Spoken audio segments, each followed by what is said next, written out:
Imagine a 14-year-old girl Oh, wow. needing surgery Yeah. desperately. Mm-hmm. And her insurance company says, nope, Okay. we're not covering this. Yeah. It's a sex change. Oh, my goodness. Sadly, Yeah. that was the reality. For one young American navigating the U.S. healthcare system, It's a tough one. it is. Yeah. And today, Okay. we're taking a critical look at this system Right. through the lens of one former insurance company employee. Interesting. Ginny Okay. spent a decade Wow. at UnitedHealthcare. Right. Before we go any further, Yeah.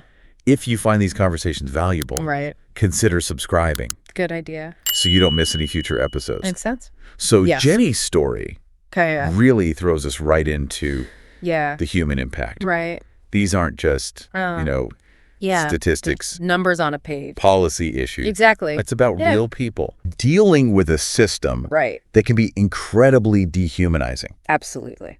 And what makes Jenny's perspective Okay. so valuable is that she Yeah. went into the healthcare field Okay. because she wanted to help people. A very noble goal. Right. Yeah. And over a decade at UnitedHealthcare, she saw a very different picture. I see. So Yeah. this case with the 14-year-old girl really highlights this. All right. She was born with both male and female anatomy. Okay. It's called intersex, Right. where an individual's Yeah. biological sex characteristics don't fit typical binary notions I see. of male or female. Okay. The surgery that she needed Right. was to construct a vagina, and this was deemed medically necessary Okay. by her doctors. Okay. But the insurance company said, no, Wow. we're not going to cover this. They denied it. They denied it Yeah. because they have a policy exclusion for sex change operations. Oh, wow. It's a decision that reveals a blatant misunderstanding Right. of intersex conditions Yeah. and a disregard for this young girl's well-being. It's pretty disturbing. It is. Yeah. And denying this necessary medical care Right. at such a crucial developmental stage Yeah. could have lasting physical and emotional consequences. Absolutely. And this wasn't an isolated incident. Oh, really? Jenny started noticing a pattern Okay. of denials. And this extended even to crucial diagnostic procedures Like what? like MRIs Oh, wow. that doctors wanted to do to rule out cancer. Just to be sure. Right. Yeah. And that brings us to this troubling concept of denial quotas. Denial quotas. Jenny revealed that employees were pressured Interesting. to deny a certain number of claims every month, Wow. regardless of medical necessity, Really? to meet shareholder expectations. That's a problem. Yeah. Yeah. Essentially hitting a target of denials became more important Wow. than ensuring people received the care they needed. That's awful. So if we take a step back Okay. and we think about this, Yeah. who is the healthcare system truly serving? Yeah, that's the question, isn't it? Right. Yeah. Is it the well-being of patients or the financial interests of shareholders? Right. Have you experienced similar situations Yeah. where you felt like the profit motive Yeah. overshadowed genuine care? It happens. If so, Yeah. let us know in the comments. We'd love to hear from you. And if this conversation's resonating with you, All right. hit that like button Yeah. so other people can find it. Good idea. Jenny's experience also sheds light on Okay. the pressure and stress Yeah. on employees because of understaffing. Makes sense. Imagine being the only person Oh, wow. responsible for answering calls Yeah. from hundreds of doctors' offices, all grappling with denied claims and frustrated patients. That sounds stressful. It's a vicious cycle Yeah. where understaffing leads to Right. longer wait times, escalating frustration For everybody. for patients and providers, Yeah. and ultimately burnout Yeah. among employees. Right. Like Jenny. That's how it feels. Yeah. And this burnout's magnified in healthcare Oh, I bet. because people are often Yeah. dealing with incredibly sensitive issues Right. and time-sensitive issues. Exactly. Jenny confided Yeah. that she was resorting to unhealthy coping mechanisms, Oh, no. like drinking Oh, wow. just to deal with the stress. That's sad. And this wasn't even her directly interacting with patients. She was just handling calls from doctors' offices. But the strain was palpable. I see. And it's important to acknowledge Yeah. that while Jenny's experience is just one perspective, Right. it aligns Yeah. with broader trends Okay. we're seeing in the U.S. healthcare system, Yeah. particularly with UnitedHealthcare. Interesting. Reports indicate Okay. that UnitedHealthcare has a staggering 32% denial rate 32%. for claims. That's a lot. Yeah. Wow. And they're even employing AI Really? to further increase denials. Oh, wow. This isn't just conjecture. Right. We're seeing mounting complaints Yeah. from both patients and doctors. About their practices. Exactly. Yeah. And the issue extends beyond denials. Okay. There are reports that UnitedHealthcare Yeah. has been deliberately delaying payments To who? to healthcare providers, Wow. sometimes to the point of bankruptcy. That's terrible. And then they acquire those struggling providers, oh, my goodness. creating a clear conflict of interest where Yeah. the insurer becomes the provider. Yeah. It's a system where they delay payments Uh-huh. until they can buy out the provider, Yeah. and then they're effectively paying themselves. That doesn't seem right. It's a deeply concerning dynamic. Definitely. And adding to the unease Right. is the response Yeah. of United Health Group's CEO, Andrew Whitty. I see. He recently praised Brian Thompson, Okay. the former CEO who was tragically murdered, Right. and highlighted Okay. Thompson's focus on cost control Uh-huh. as a key accomplishment. Wow. It comes across Yeah. as very tone deaf. Considering all the scrutiny Oh, and public outcry. Exactly. His comment about Yeah. guarding against unnecessary care Interesting. to avoid making the system overly complex Okay. is particularly striking I see. because it begs the question of Yeah. who gets to decide Yeah. what constitutes Well. necessary care, Yeah. and is complexity really the issue? Right. Or is it a shield It could be. for profit-driven motives? Yeah. It's possible. And that's a crucial point. Absolutely. The argument that healthcare is inherently complex Right. is often used Yeah. to justify Right. this convoluted system. I see. But is it really about complexity? That's a good question. It's true Okay. that healthcare involves Yeah. intricate procedures, cutting-edge technologies, Yeah. a vast network Yeah. of specialized professionals. For sure. But does that mean it needs to be this All right. convoluted Yeah. and opaque Exactly. for the average person? Good point. If we look at other developed nations, Like. France, Correct. Canada, Australia, Right. they have healthcare models Yeah. that are much simpler Interesting. and more straightforward, but they still manage to provide Yeah. comprehensive care. To their citizens. Exactly. And those systems Yeah. consistently get higher ratings Really? in terms of patient satisfaction Okay. and overall health outcomes. Interesting. So it begs the question, is the complexity of the U.S. system Yeah. really about delivering the best care? Right. Or is it more about Yeah.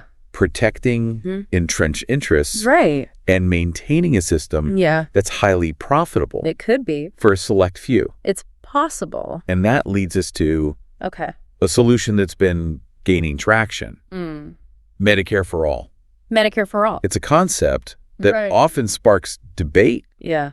but it's crucial to examine it objectively. I agree. So Yeah. the U.S. already funds Medicare. Right. It's a government-run program for seniors and certain individuals with disabilities. Okay. So expanding this existing framework Right. to cover all citizens could potentially streamline the system, That's the idea. eliminate the administrative burden Yeah. of private insurance, Right. and ensure more equitable access. To care for everyone. Exactly. It makes sense. Even Jenny, Okay. who worked within the heart of the private insurance system, Right.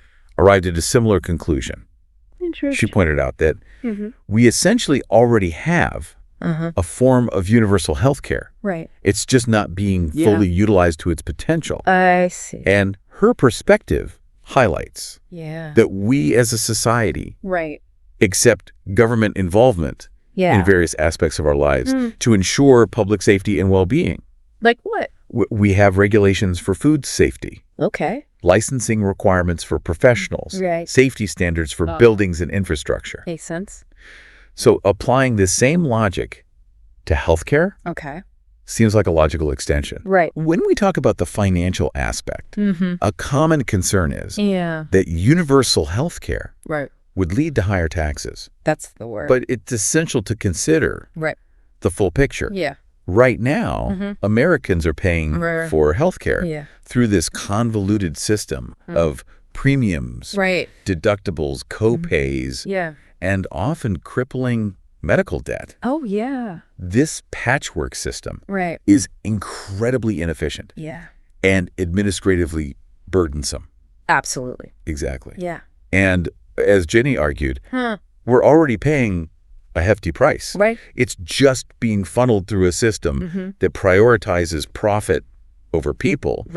A streamlined, publicly funded system could potentially be more cost-effective. In the long run. In the long run, reducing administrative waste and negotiating lower prices. For medication. For medications and services. Yeah. There's also an economic argument. Interesting. If people are freed from medical debt and they have more disposable income, that money can flow back into the economy, support businesses, create jobs, and foster a more vibrant and equitable society. That's the hope. So the push for universal health care isn't just a moral imperative.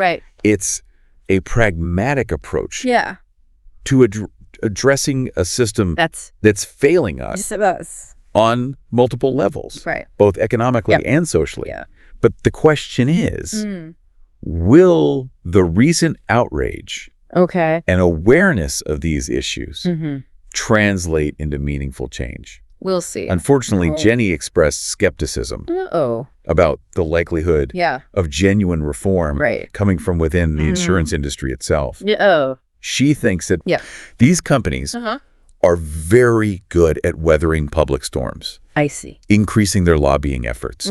And ultimately continuing with business as usual unless they're compelled to change by external forces. That makes sense. And that brings us to the crucial role of political action. Political action. While boycotting specific insurance companies might not be feasible for everyone.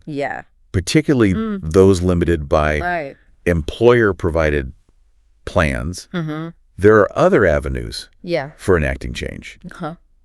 One of the most impactful things we can do is hold our elected officials accountable.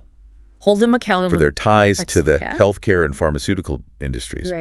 If our representatives are accepting significant campaign contributions from these powerful lobbies, it's unlikely that they'll support policies that threaten those profits.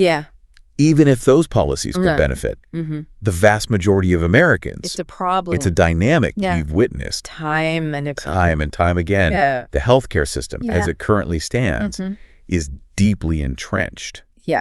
It'll require a concerted effort from citizens to demand a system that prioritizes people over profits. We need to stay informed. Engage in these conversations, make our voices heard through voting, contacting our representatives, and supporting organizations that are advocating for a more just and equitable healthcare system. That's the goal. We can't afford to be passive bystanders. We need to be active participants in shaping a better future for healthcare. Absolutely. In this country. It's important. And it's important to clarify that advocating for change doesn't mean condoning violence or resorting to extreme measures.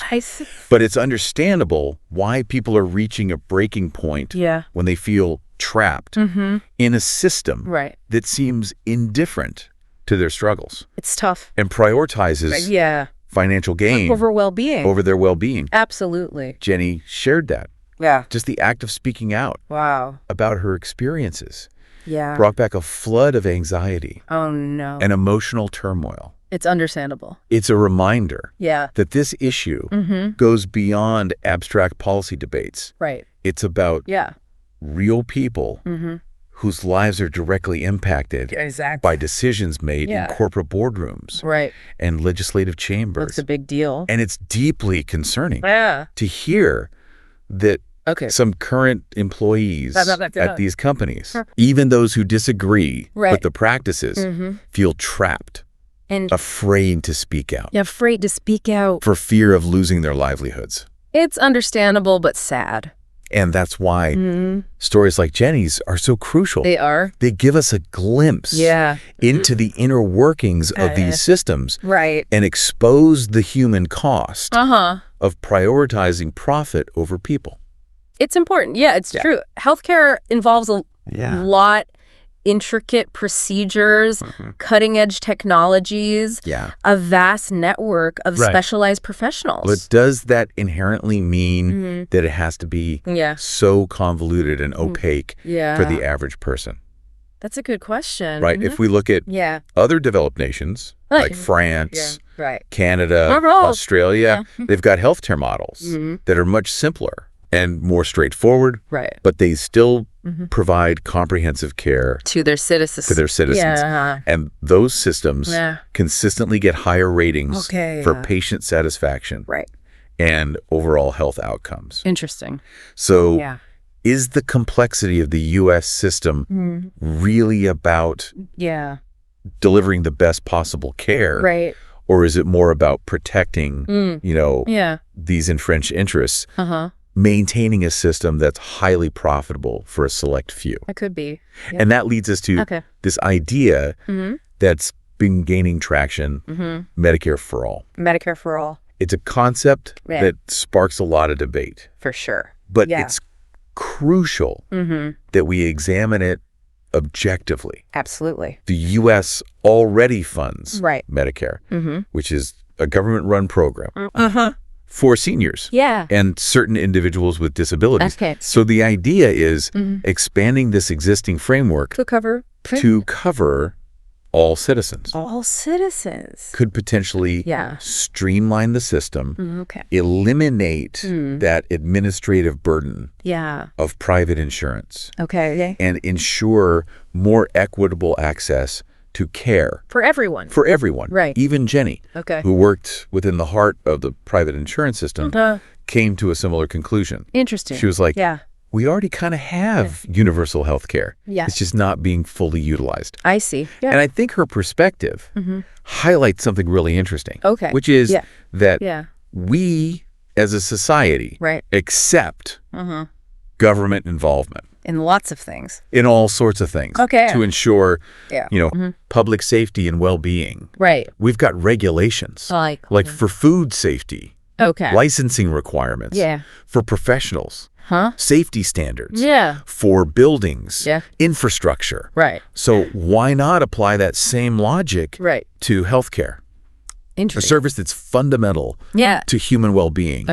And when we think about the financial aspect, a common concern is that universal health care would lead to higher taxes? Higher taxes.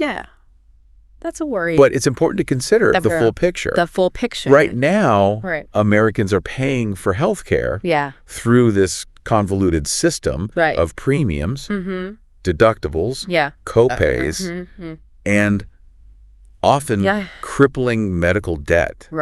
This patchwork system is incredibly inefficient and administratively burdensome. It is. And as Jenny argued, we're already paying a hefty price. It's just being funneled through a system that prioritizes profit over people. Exactly. So a streamlined, publicly funded system could actually be more cost-effective in the long run. In the long run. Reduce administrative waste. Negotiate lower prices for medications and services. That's the argument. There's also an economic argument to be made here. If people are freed from the burden of medical debt and have more disposable income, that money flows back into the economy, supports businesses, creates jobs, fosters a more vibrant and equitable society. That's the hope. So this push for universal health care isn't just a moral imperative. A moral imperative. It's a pragmatic approach to addressing a system that is failing us. Failing us. Multiple levels, economically, socially. But will this outrage and awareness translate into meaningful change? Good question. Unfortunately, Jenny expressed some skepticism about whether genuine reform would come from within the insurance industry itself. She thinks these companies are very good at weathering these public storms, increasing lobbying efforts, and ultimately continuing with business as usual. Unless they're forced to. Unless they're forced to. Yeah. By external forces. That's probably true. And that brings us to this idea of the role of political action. Yeah. While boycotting specific insurance companies might not be possible. Yeah.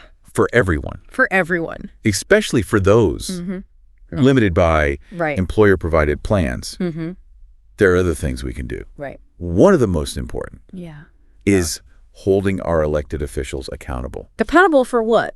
For their ties to the healthcare and pharmaceutical industries. The industries. If our representatives are taking significant campaign contributions from these powerful lobbies, it's unlikely they're going to support policies that hurt their friends, threaten those profits, even if those policies would benefit the vast majority of Americans. That's the problem. And this is a dynamic we see over and over again. Time and time again.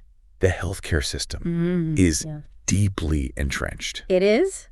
It requires a concerted effort. From who? From citizens to demand a system that prioritizes people over profit. Over profit. We need to stay informed, engage in these conversations, make our voices heard. By voting. Contacting our representatives, supporting organizations that are fighting for a more just and equitable healthcare system. We gotta fight for it. We can't just be passive bystanders. Bystander. We need to be active participants. Participants in what? In shaping a better future. For healthcare. For healthcare. In this country. That's the goal. And I think it's important to clarify that advocating for change doesn't mean we condone violence or resorting to extreme measures. But I think it's understandable why people are feeling like they're at a breaking point when they're trapped in a system that seems indifferent. Indifferent to their struggles. And prioritizes financial gain over their well-being. Jen shared that, just speaking out about her experiences. Brought back so much anxiety for her. I bet. And emotional turmoil. That's rough. It's a stark reminder that this issue goes beyond just these abstract policy debates. It's about real people whose lives are directly impacted by the decisions that are made in corporate boardrooms and legislative chambers. It's a big deal. And it's deeply concerning. It is. To hear that some current employees at these companies, even those who disagree with the practices, feel trapped and afraid to speak up. Afraid to speak up. For fear of losing their jobs. Right. And that's why stories like Jenny's are so important. They give us a glimpse into the inner workings of these systems and expose the human cost of prioritizing profit over people. Exactly. It's a reminder that behind all the statistics and corporate jargon and policy debates, there are individuals navigating a system that often feels rigged against them. Absolutely. So as we wrap up, let's circle back to the core issue, the U.S. healthcare system. As it currently stands. Often prioritizes profit over patient care. And this leads to harmful consequences. Not just for individuals like that 14-year-old girl. But for society as a whole. Absolutely. We're left with a system that's expensive. And inefficient. And leaves millions without adequate access to care. So where do we go from here? That's the question. How do we shift towards a system that genuinely prioritizes well-being? Over the bottom line. If you found this discussion insightful, hit that like button. It helps other people find these conversations. That's a good idea. It's a complex question. It is. But I think the first step is acknowledging the problem. We need to have these open and honest discussions We need to challenge the status quo and demand better from our elected officials. We can't just accept a system that treats healthcare like a commodity instead of a human right. A human right. We need to amplify the voices of those who have been harmed by the current system. And push for reforms that center patient needs. And a more equitable distribution of resources. Absolutely. If you're enjoying this content and you want to explore more topics like this, hit that subscribe button. We'll have more deep dives. More deep dive. Coming soon. Sounds good. And I think the most important question to leave you with is if we believe healthcare is a human right, what are we willing to do? What are we willing to do? To create a system that reflects that belief. That's the question.